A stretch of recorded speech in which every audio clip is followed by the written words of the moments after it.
everybody. Welcome back to another episode of God Built This Podcast. I'm your host, Maxine, and we're on episode 221. Hello. I do have another work update. I just want to track you guys along the journey because I've been very transparent since day one. Since I did my whole, I'm done, I quit, and I quitted. And I was really on the pursuit of figuring something else out, finding another career path, and finding myself right back where I started. But realizing that the whole quitting without a plan or quitting without like a longer length of security financially maybe isn't the wisest thing to do, and realizing that the propaganda of doing so is just, as I say, propaganda. Anyway, the way I think anyway is I think everything is purposeful, everything is planned for the most part. You know, I do believe there's free will, but I believe that there is a reason behind everything. Like there's a lesson and there's always a learning experience. So, and I think I'm where I'm supposed to be. And since returning back to the classroom, of course, I was experiencing just grudge or rage because I wanted things a specific way and I had this idea, or I didn't really have a specific vision, but I just said to myself, I don't want to be teaching, I don't want to do teaching, whatever.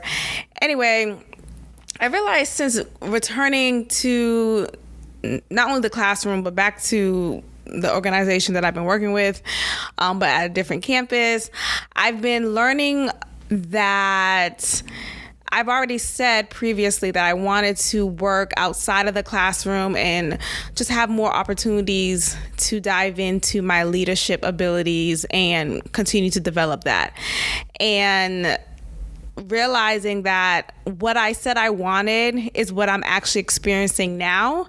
And I really do believe that had I stayed at my previous campus, I wouldn't have had the opportunity that I do now. And now seeing that I'm finally officially within this leadership role, in addition to me teaching, I'm still teaching my classes, but now I really have this official role in my belt, and I'm going through the ropes of meeting with the other shared leaders on my campus and discussing strategies and ways to promote academic health and increase a positive, conducive school culture for this specific grade level that I'm working with. It's just all so surreal because this is what I wanted. I love to grow. I love to develop more skills and just be in the fields.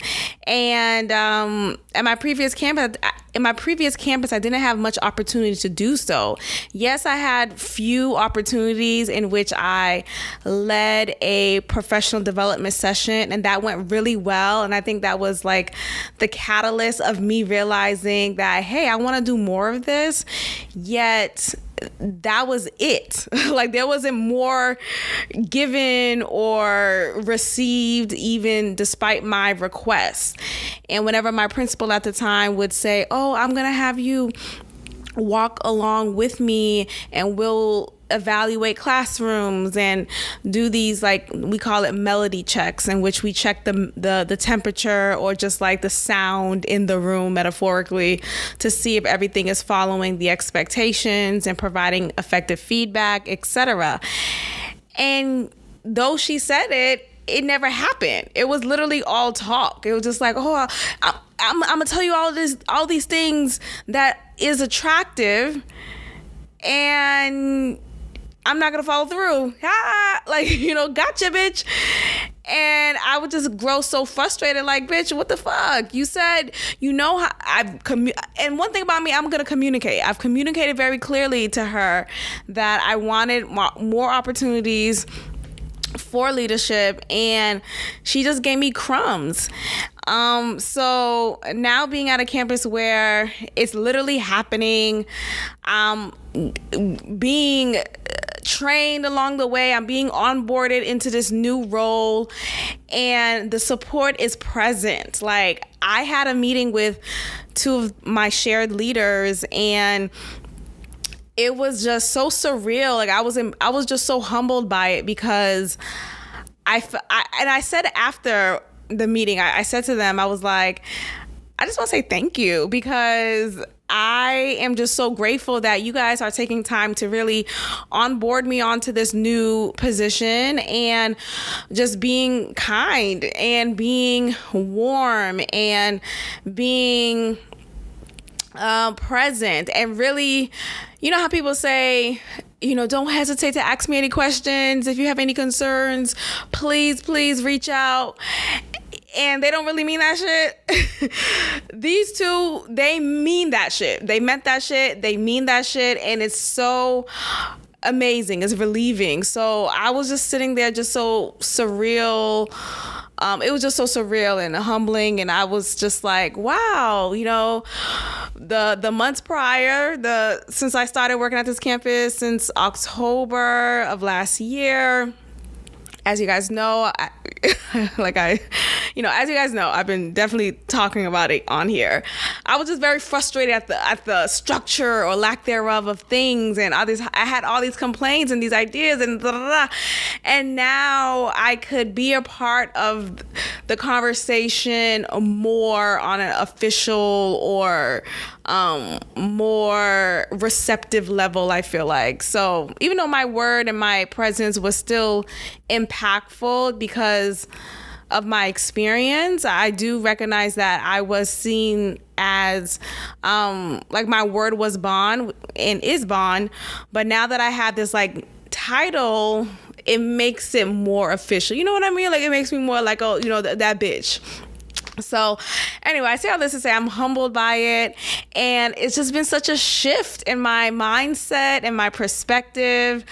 I'm just really grateful, you guys, and I wanted to just share this with you all because I was just so consistent with my negative mindset, and rightfully so. I don't want to shoot myself down because of that. I understand it's so cliche now to say, be grateful and think positive and yada yada. It's like, no, bitch. It's understandable to be negative, right? It's understandable to complain. A lot of shit to complain about, but to finally be able to really shift that mindset and be in a position that you wanted to be in, that negative mindset is not as attractive anymore.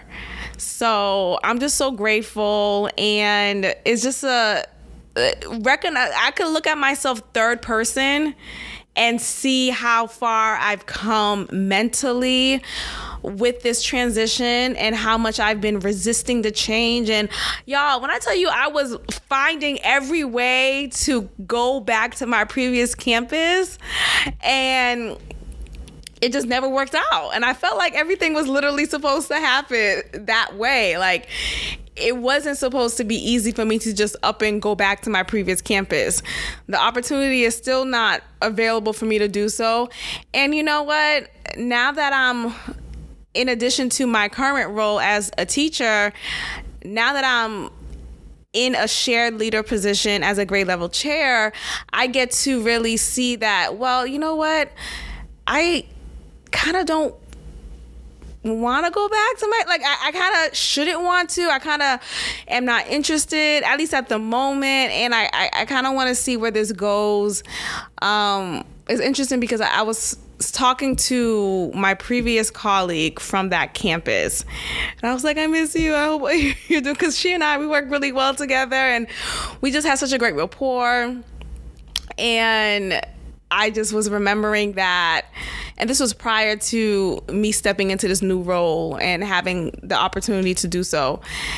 And now that I'm in this role, so in the conversation, she was like, let's have a great semester, and I'll see you at the start of the next school year. And it was just kind of like, okay. It cemented at least in her mind, and in my mindset at the time too, that, okay, at the very least, I get to return back to that class or back to that campus at the upcoming school year. But now, I don't know, man. As much as I love that campus and the people there, most of the people there at least, and just the history and just the growth that I've experienced there, I am a little bit conflicted because at this new campus, I'm experiencing a new type of growth. I'm experiencing the growth that I've been finally wanting to experience after 4 years of being where I was. And I did experience growth professionally and personally at my previous campus, but now at that time, towards the end of my 4th year there, I was realizing that, hey, I want more opportunities to climb the ladder. And now finally experiencing that opportunity and seeing that sky is really the limit, I like this new growth and I like where I'm going, So like I said, I love to grow. I love to develop more skills. I love to just be the expert of whatever field, whatever criteria, whatever skill, whatever field that I'm in. I want to be the expert in that. So whether that's curriculum planning, whether that's coaching, whether that's supporting new teachers, whether that's live feedback, I want to be the expert in that. I want to have the answers to everything. I have the answers to a lot of things, but I want to have answers to more things to add on to that, So now that I get to have that growth experience at this campus, it's attractive. And it's making me feel like, dang, I don't know if I'm going to go, if the opportunity does arise to return to my previous campus, we got to see how it's looking like, because I'm not going to retreat or regress. So that was just a quick update. I've been giving you guys live updates of my work journey. And, if I were to listen back to previous episodes, I know what I'm saying, right? I know what I've said. I know what I've shared. I know how I felt and what I thought and what I held on to. And, I know all of that. So I don't really listen back to episodes. I just kind of let it go and move on.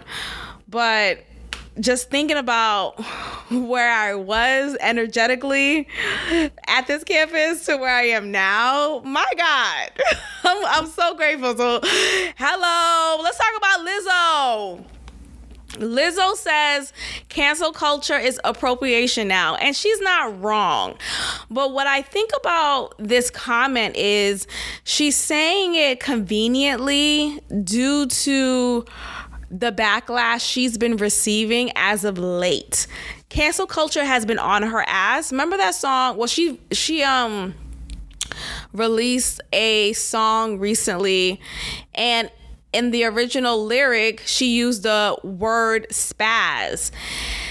And since that time, the disabled community has come out and said, this is a slur, this is offensive, because spaz is used in a derogatory way to describe people who are disabled and make fun of them. Shut up. I get it, but I also feel like we're losing colloquialisms. Ooh, I said that so clean. We're losing that. We're losing context. We're losing culture, and for so long, I remember growing up, we used to say retarded. Remember that word? Retarded? Damn, you so retarded. Damn, you're mad retarded. If you acting stupid, but look, I get it. If you break it down, it's like, okay, yeah, I can see how that's offensive. But it wasn't to it was in jest. That's my point. It was in jest. Like, yo, you stupid. Like, you know how people say that? Yo, you stupid. That's what retarded meant. Yo, you mad retarded. Like, if I'm cracking up so much that my stomach is hurting, I'm falling onto the floor, laughing so hard, that is warranted for me to say, yo, you retarded. Like, that's what you say. Yo, you fucking retarded. What? Like, what are we talking about? But nowadays, that's offensive. You don't even say retard. Even though that is the actual medical diagnosis. Like, that is the official term. But because it sounds offensive, right? I guess the "ard" in the word, you arded, like, you retarded, like, something about the "ard" makes it sound just, damn, you just hurt my soul. But that was the funny part of it. Like, you retarded. Like, yo, I remember being, what was I in, 4th grade? Niggas just be saying that, yo, you're retarded. You mad retarded. Like, no, that's just funny, though. That's funny. Nonetheless, you know, times change, and you have people wanting to change the meaning of words just because they find it offensive, and now more people bandwagon that, and you have an army of people making you feel like you're a coon or the bad guy or, you know, a Karen or whatever the term is that is against recognizing quote unquote hurtful language. So anyway, Lizzo tweeted this tweet. She says, "This may be a random time to say this, but it's on my heart. Cancel culture is appropriation. There was real outrage from truly marginalized people, and now it's become trendy, misused, and misdirected. I hope we can phase out of this and focus our outrage on the real problems." And look, she's not wrong here. I just think it's awfully convenient. I think she's trying to shift any opportunity to have anyone cancel her further or shine light to the fact that she used initially this disabled slur of the word spaz. So anyway, yeah, so and then spaz, think about spaz. So it's the same use of like you spazzing out. Like, damn, you spazzing right now. Just like you acting up. Like, come on, like you tripping, you know? Now tripping may be another one. It may be another one that I feel like people may use, like, well, there are disabled people. Well, there are people who are disabled who trip. And that's a fact. Like, it's just, if we want equality, can we equally rash niggas? Can we equally say you're retarded and not feel like you're singled out? I mean, we're all of the same race anyway. What is a race? Can we start there? We're all African. So, like, really, we're dividing each other with this language. Oh, well, the people who are disabled, the people who are white, the people who are black, the people who are women, the people who are men. Well, men don't even fucking count. No one cares about men anymore, right? But nonetheless, we're literally the same. We just happen to look differently because of the geographics. So when I think about just so much emphasis on language and rewriting the definition to words, y'all, I heard the new definition of woman is something totally different now.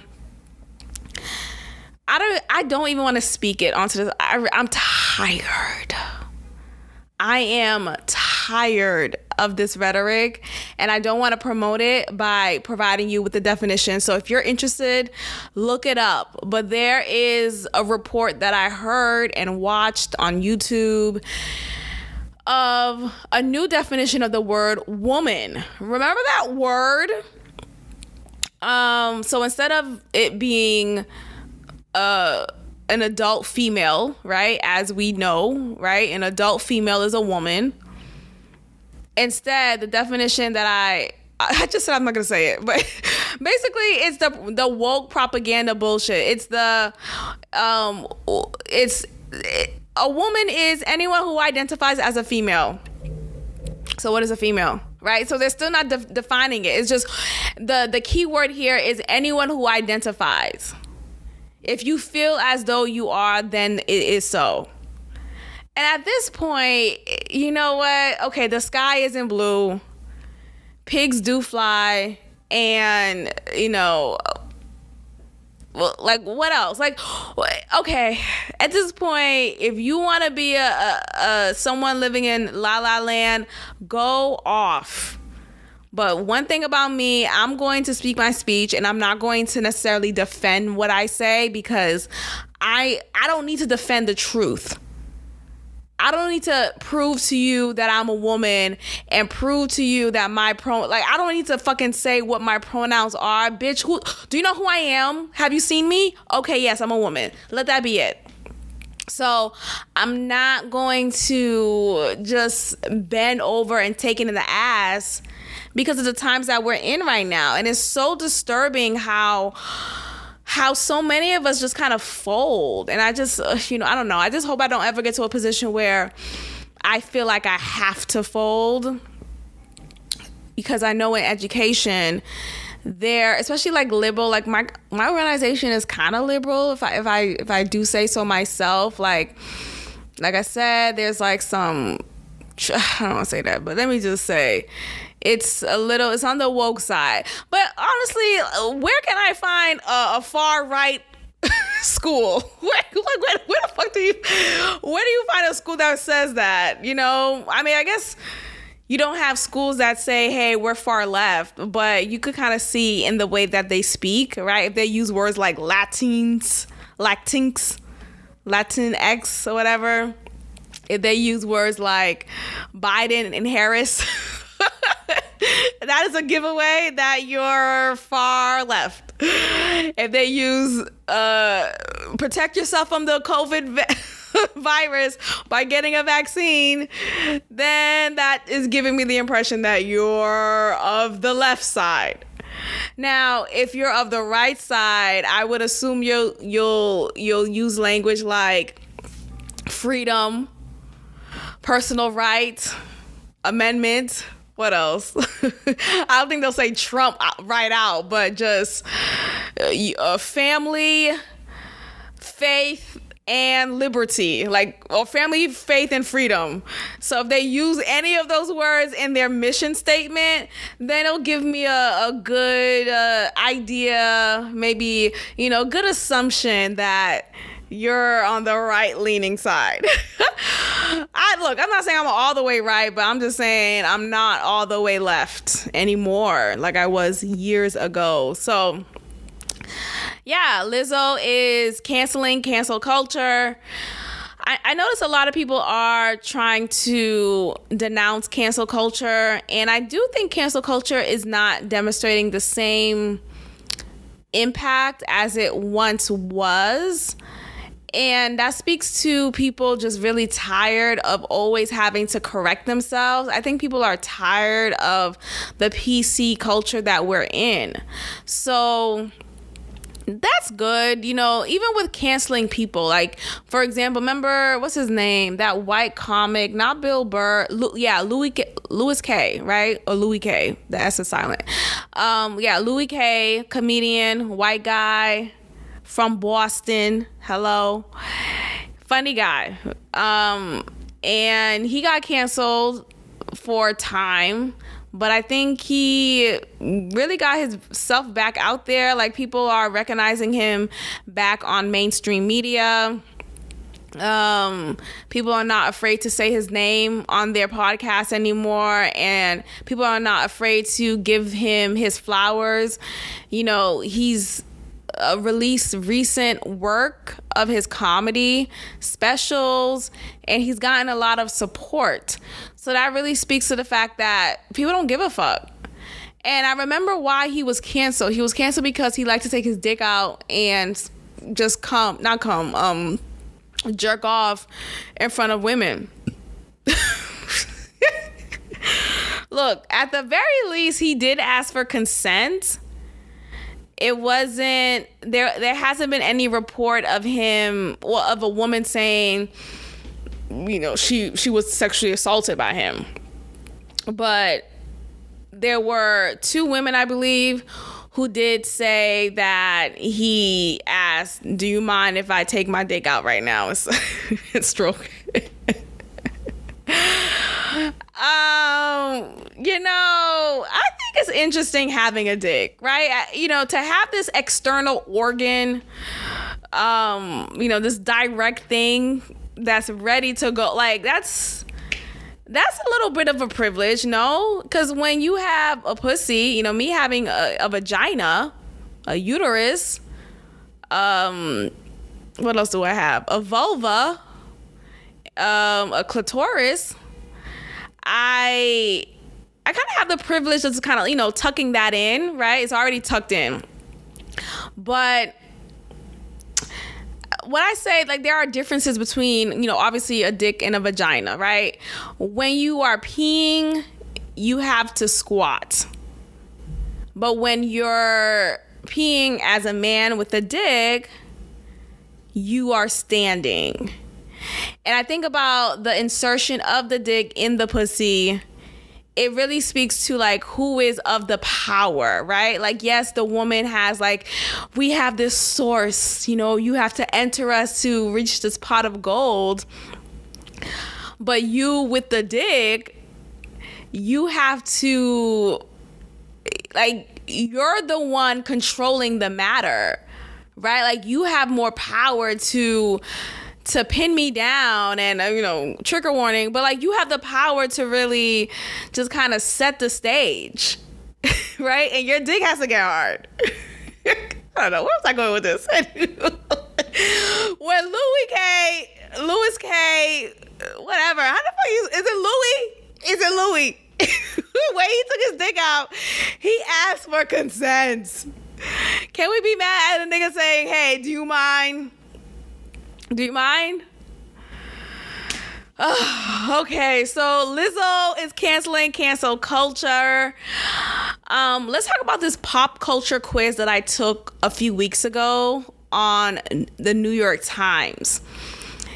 In this quiz, it was making you aware of particular vocabulary words that are no longer politically correct.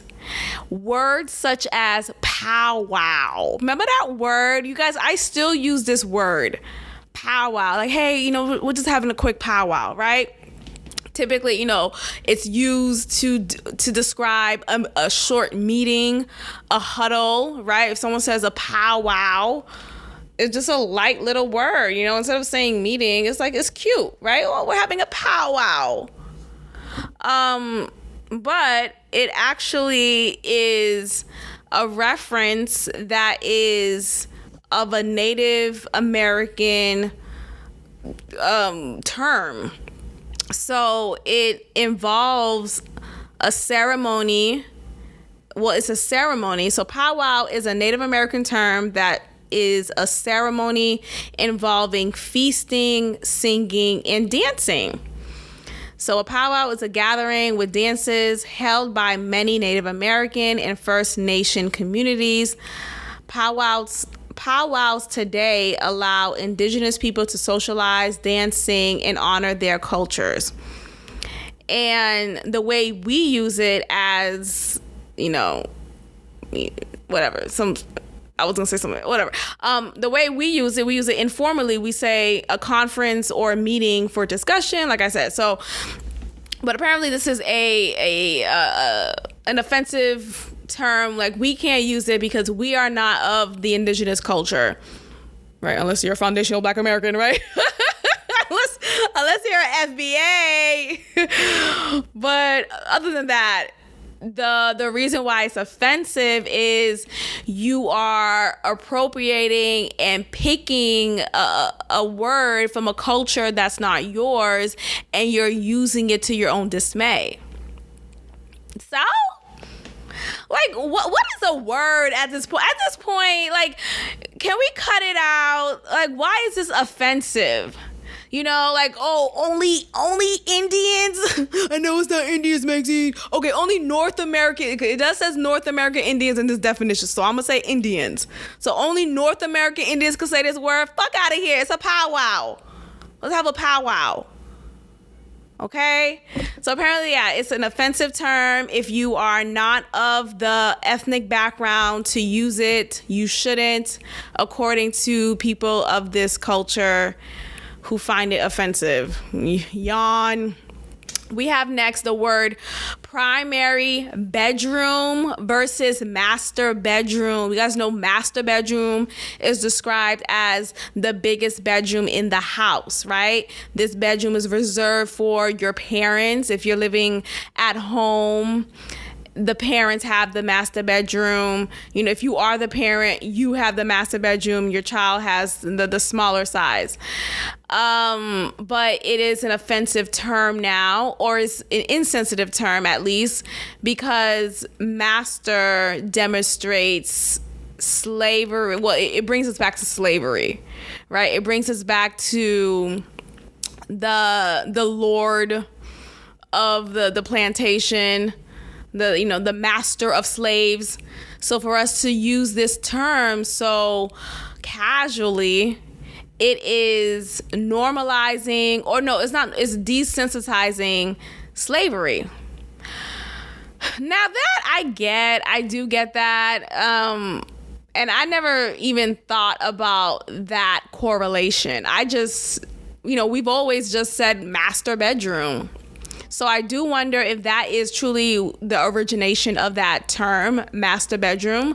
So instead of saying master bedroom, you would say primary bedroom.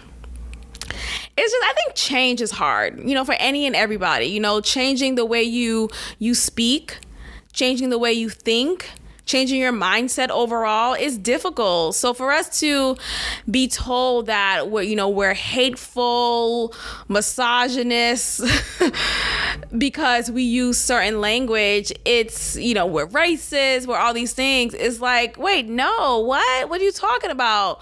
Growing up, this was the language that we use. It wasn't said in hate. We weren't saying these words to make you feel bad about yourself. We said it in jest. So I think that's the problem with cancel culture now, is that we're made to feel bad for the language that was used so commonly, so casually, so normally back in the day for many years. And just with everything in life, things go through cycles. We may find ourselves saying these words yet again, and it's not a big deal. And then maybe 10 years after, we get back to this point. It's like with fashion. There's fashions from the 80s that are coming back now and are seen as the new trend, when it really was just old school trend from back in the day. There's makeup trends today that are making a comeback, and you have white female influencers demonstrating this new makeup routine, when it's like Black and Hispanic girls and women have been wearing this type of makeup tip, this type of makeup routine for so long. There's one in particular that I'm referencing, is when you put a lip liner around on your lip and you gloss your lips very heavily to have this glossy sheen look. This is a now new trend that is coming around and making people feel like, ooh, this new lip girl trend. There's a name for it now. But if you look back to magazines, to just different imagery in the early 90s, in the early 2000s, you see the same trend that we're talking about now then. So again, when we think about language and cancel culture, I think it's just counterproductive to cancel someone for language that was once normalize. You know, like, who are you to tell someone you're a bad person or you're a bigot because you're using language that was very much of the times? Like, things change as they go along. So this whole loyalty to wanting to be the next AOC and wanting to be a part of the squad, it's like, but in 5 years, they're going to be canceled. Like, there's always something else going on that they probably didn't do right. Everything is shifting. Nobody's loyal. Gypsy. Let's talk about gypsy. I've always heard this was actually a negative term, actually, but I've always said it too. I've like all these words I've said, y'all. And you know what was interesting about this quiz on the New York Times? Y'all just look it up. There's because I have a subscription with them. But I don't think you have to have a subscription to take the quiz. I just took it because it was like, oh, I want to learn a little bit about it. But just type in New York Times. What did I say? New York Times words you can't use anymore. That's really what it is. Okay, so that's the name of the quiz. Type that in and see what words do you normally use. And after you click your selection, it tells you 65% of baby boomers use this word and 30% of Republicans use this word. Like, they categorize it like that. And I find that to be offensive. Like, fuck you. Who do you think you are? Like, you don't know where I land. Like, you don't know how I identify politically. Why are you trying to put me in this box? So I didn't like the way that they calculated that. Like, just tell me, like, it was just weird. Like, they were saying, 42% of people who use the word primary bedroom voted for Biden, and 63% of people, obviously I'm not doing the math like perfectly, but whatever, voted for Trump. Like, what? Well, how did you get that? How do you know I voted for Trump or whomever with whatever I selected here? Just some bullshit. Anyway, so yeah, check it out. It was kind of fun. But yeah, with gypsy, it's a term that I've used for so long to describe someone who likes to basically be a nomad. You know, you have a nomadic and free-spirited personality. You like to wander, explore, and really just explore life. But this is now deemed as an offensive term because you have people who are of the South Asian ethnic background, and this is a term that is used to describe, or it originates from them. So gypsy is a member of a people originating in South Asia and traditionally having an itinerant way of life, living widely dispersed across Europe and North and South America, and speaking a language, Romani, that is related to Hindu or Romani person. And itinerant. Yeah, itinerant. Oh, itinerary. That comes from itinerant. Or vice versa. So that's cool. Learn a new word. So itinerant. So if you're living in an itinerant lifestyle, that means you are traveling from place to place. Oh, that's a cool word. Itinerant. And oh my gosh, itinerary. That makes sense because you say itinerary for like, what's the plan for today? You know, we have all these activities. Oh, I love words. Oh, I'm about to rub one off right now. So itinerant. Okay, so the issue with this word is because it is originating from describing a group of people in South Asia, people from that group may feel slighted if an American decides to just describe themselves as a gypsy. Like, what the fuck you mean you a gypsy? I'm the gypsy. I'm the South Asian. I mean, I guess. Look, I think the point is stop being so technical and just kind of go with the flow, man. Just light one up. Go with the flow. That's what a gypsy does. I don't know. We get so offended with words, man.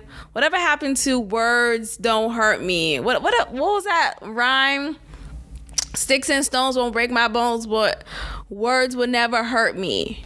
Okay? Let's get back to that. Even though we cry at night if that word did hurt you. But no, like we're just a bunch of bitches now. Like there's a lot of us just like, let me not add myself. I'm not saying me. I'm just saying a lot of people, maybe not you listeners, but a lot of people are just a bunch of bitches. Just sensitive bitches, and sensitive in a negative way. I'm sensitive, right? I feel feelings. I am aware of the energy in the room. Like that's the type of sensitivity that I am on. But when it comes to being offended and slighted by everything, that's just not me. And when I was growing up, though, I was even more sensitive. Like, I was more on this side of feeling offended by every little thing, you know, always feeling like someone's about to attack me, always being on defense, always getting in arguments. Like, I was that girl. It was exhausting, and I felt that exhaustion. And I just could only imagine people today who are of this cancel culture and this woke ideology. They're exhausted. It's exhausting being offended all the time. Like, you are choosing to be offended. You are choosing to be upset right now. You're choosing to just have an attitude and start an argument. Like, you know, it's just too, like, can you just smile? You know how you have men on the street, literally homeless men, who would say, can I get a smile? Can I get a smile? Can you get the fuck out of my face? Can you do that? Can you walk away from me, Apollo?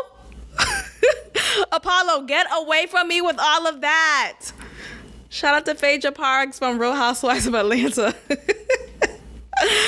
Gwen Stefani is accused of culturally appropriating different cultures, but in particular, the Japanese culture. She has been receiving backlash for, quote unquote, appropriating Japanese culture throughout different facets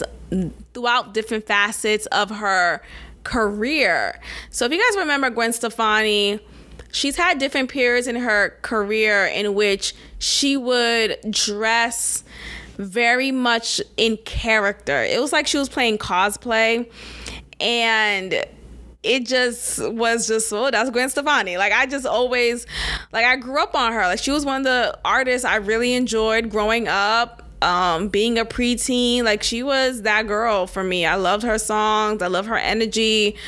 She was very vibrant.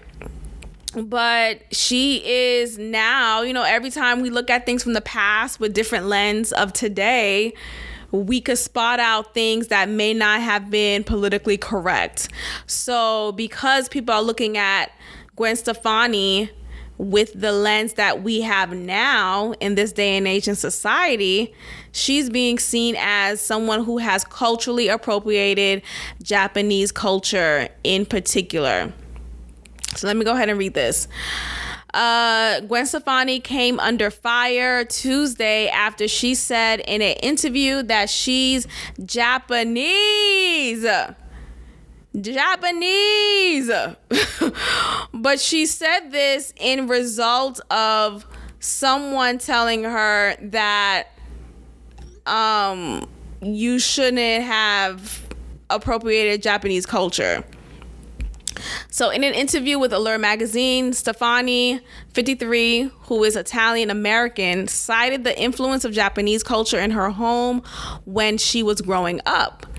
She described her father's travel to Japan for his job at Yamaha and how he tell her stories about performers cosplaying as Elvis and stylish women with colorful hair. Quote, that was my Japanese influence, and that was a culture that was so rich with tradition, yet so futuristic, with so much attention to art and detail and discipline, and it was fascinating to me. She said that later on, as an adult, she traveled to Japan herself. I said, my God, I'm Japanese and I didn't know it. Stefani told Allure magazine she later insisted, I am, calling herself a super fan of Japanese culture. Okay, so like Stefani, I am not Japanese, she wrote. Okay, so Stefani made the remarks to an Allure reporter, Jessa Marie Kalor, who is Asian American. And she says, quote, like Stefani, I am not Japanese, but I am an Asian woman living in America, which comes with sobering realities during a time of heightened Asian American Pacific. There's no fucking, what are we talking about? There was no such thing as Asian hate. Can we cut it out? Can we talk about the black hate that was received by Asian Americans or Asians? Talk about all the Asians who would make sure black people wouldn't leave their nail salon without paying them and will fight you. Well, I mean, look, business is business.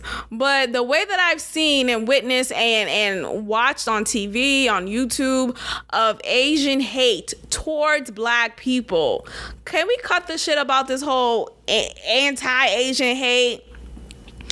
The 1 or 2 videos that was out of someone bullying this Asian grandma is not at all in comparison to the hate and the oppression that black people have experienced from the hands of Asians. Cut it out, man.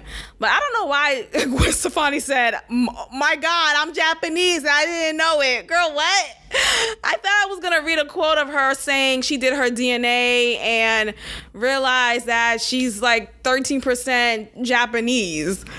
So none of that's coming up here. I just think she just fell in love with the culture. I think, like she said, her father was telling her stories about Japanese culture because he used to work at Yamaha. Y'all remember Yamaha?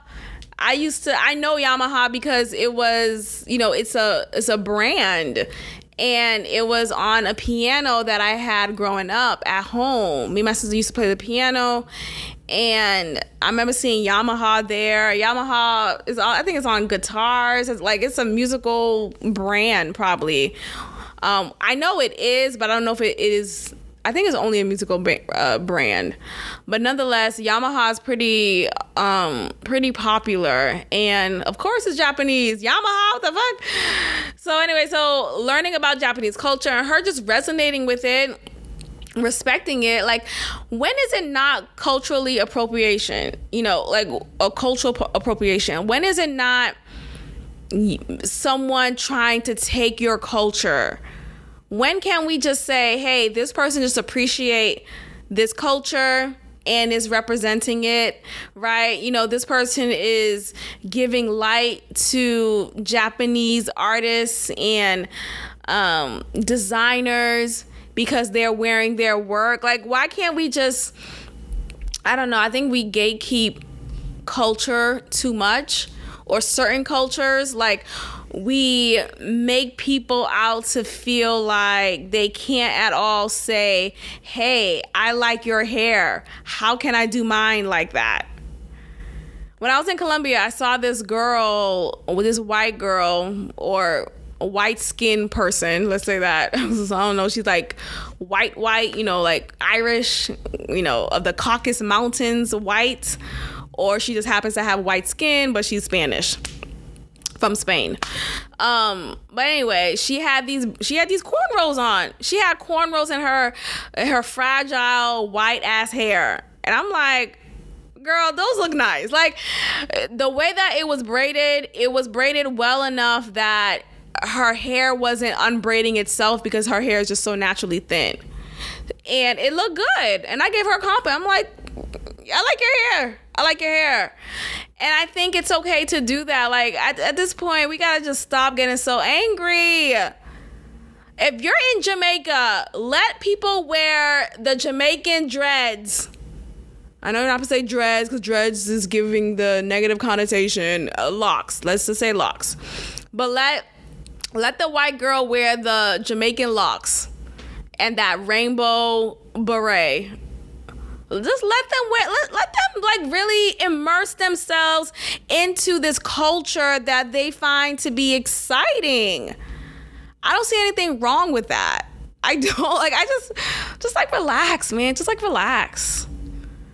And it has someone who's just like naturally high strung. Like, I'm just a high strung person. And I'm just accepting that about myself. I feel like until I'm like knocked out, like I guess on a real strong sedative, I'm just always gonna be this high strung sense of urgency.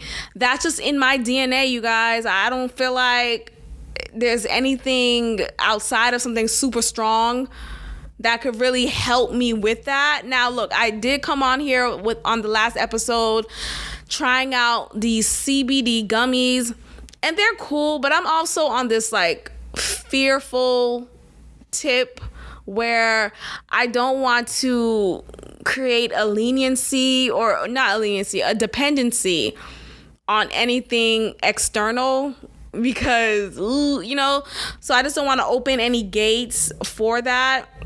So I've been taking just like one at a time, and I haven't been taking them consistently. So I don't know when I will, or if I should take two, because I'm afraid if I take two like sleeping CBD, because I bought the 3 sample, I'm wondering if like would I be able to wake up on time in the morning, like, or would I just sleep through the alarm clock? You know, I just don't want it to like get in the way. Maybe I could like test it out on the weekend.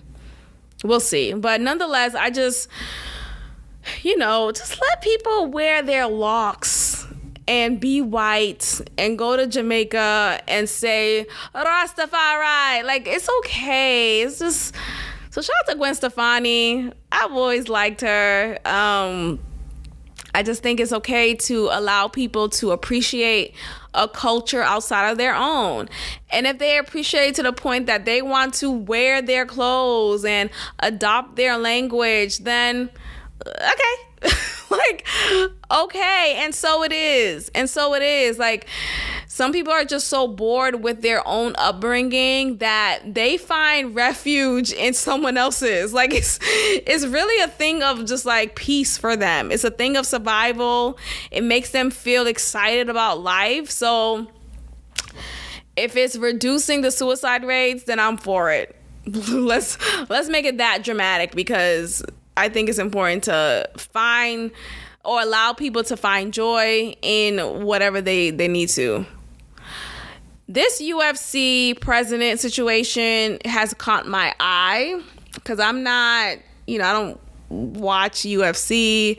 I don't like fighting and gore.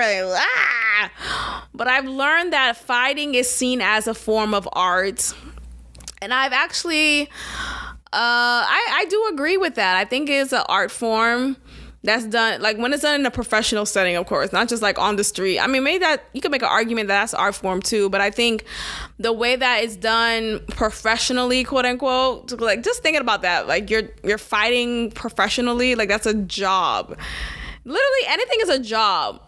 Talking is a job. Telling jokes is a job. Creating a video is like jobs that you feel like aren't like, it doesn't sound professional, or it doesn't sound like it could be a job, but it is, right? Drawing is a job. Like, you could work as an artist, right? A painter, someone who creates illustrations, an illustrator, like everything could be a job. But yeah, anyway, so art form is diverse. You can have art form in the way you speak, in the way you dance, and in the way you fight, because it's a movement of body. It's a demonstration of one's strength. It's a demonstration of one's weaknesses.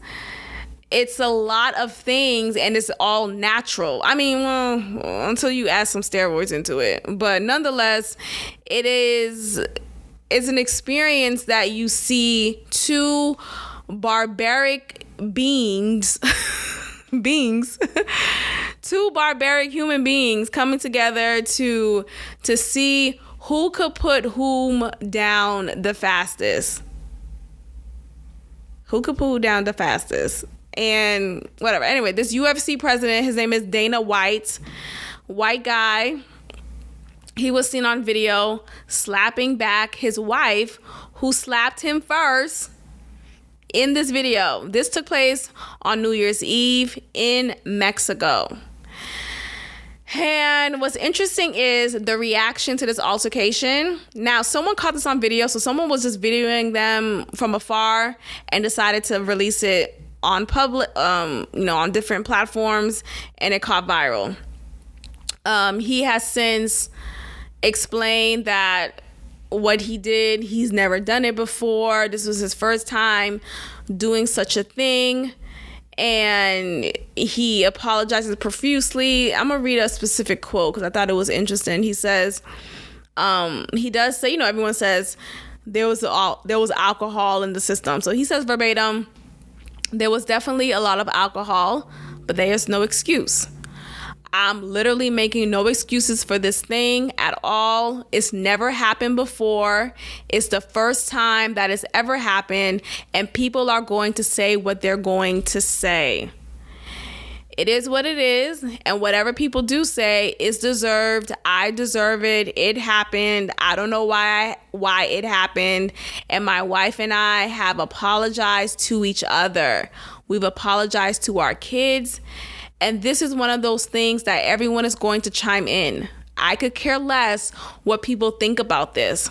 We're more concerned about our kids and taking care of our family. Now, you know what I do appreciate about what he said, though? That he could care less about what the fuck we gotta say.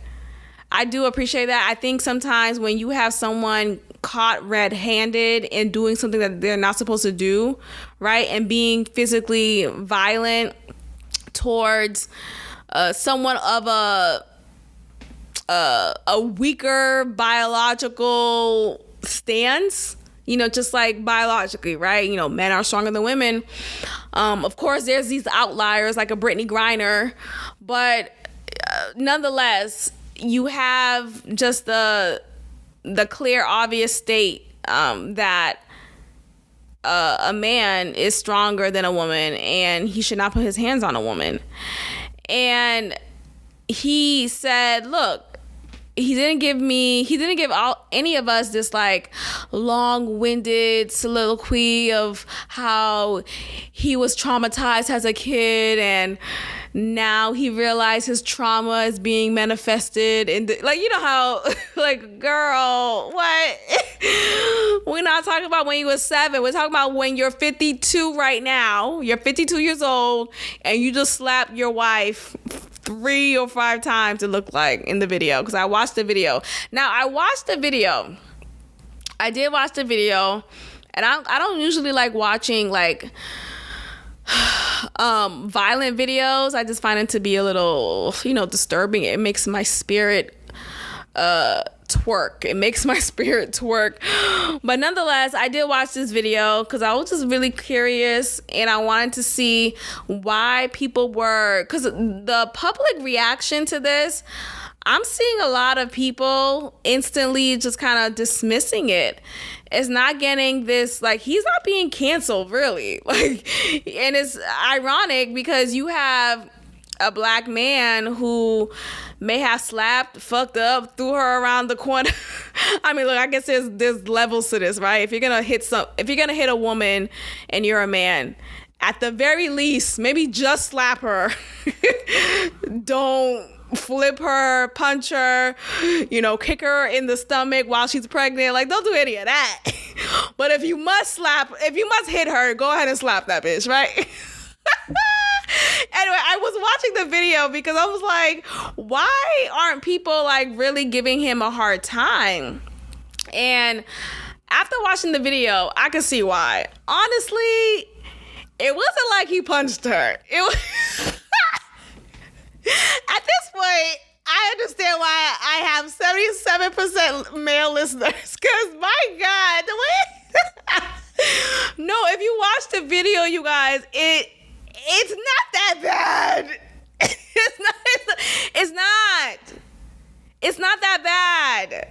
Like, at this point, what would you rather? Would you rather be in a Rolls Royce or a Honda? That's what it's giving. The video is demonstrating that would you have rather been punched upside your head, kicked, spat on, or slapped up? Okay? Pick one if you had to pick. And I'll pick the slap. If I had a gun to my head, which type of domestic violence situation would you rather be in? I'll take the slap. And when I was looking at the video, it wasn't like, it was just like a slap, like, get the fuck away from my face type of slap. Like, it wasn't that bad. And I hate to be the one to say, but she did hit him first. She did hit him. It was obvious, according to the video, it was obvious that she was upset about something. They were clearly both drunk, it looked like they were intoxicated. They were at a club. They were in public. People were around them. It was a crowded space. So for her to hit him and for him to hit her back, it really speaks to the level of intoxication that they were both experiencing. You know, like, that's just like wild. Like, if you're gonna fight me behind closed doors, right? If you're gonna punch me upside my head, do it behind closed doors. But to do it in public, it does kind of speak to the fact that they were both really intoxicated and probably weren't, obviously weren't in the right mind. Now, the whole quote of this was his first time ever doing such a thing, I think sometimes when people say that, it's hard to believe that statement, right? Like, what do you mean it's the first time? I mean, no, that's a lie. Abusers have done it before. And it's like, I don't know, like, maybe this is true. Like, maybe it was his first time ever slapping a woman and ever slapping his wife in particular. Like, maybe he was shocked at his own behavior, and there was just this big ass just mishap of judgment. Like, I think sometimes there is a first, not even sometimes, there's always a first to everything, right? Like, for example, when you get into leadership, there's always a first. Like, you don't just wake up and you're automatically in a leadership role. No, you start off first.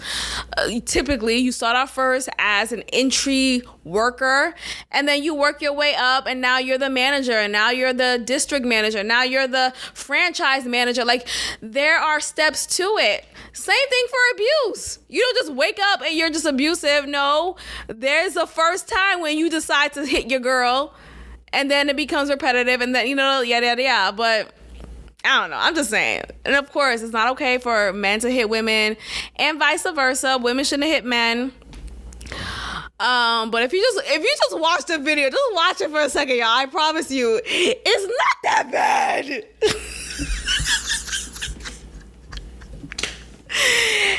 It's not. And I'm not going to say it's a joke, because it's not a joke. I'm telling you, if I had to choose between this type of hit, and I can't even say a hit, it's a slap. It's a difference between a closed fist and an open hand, right?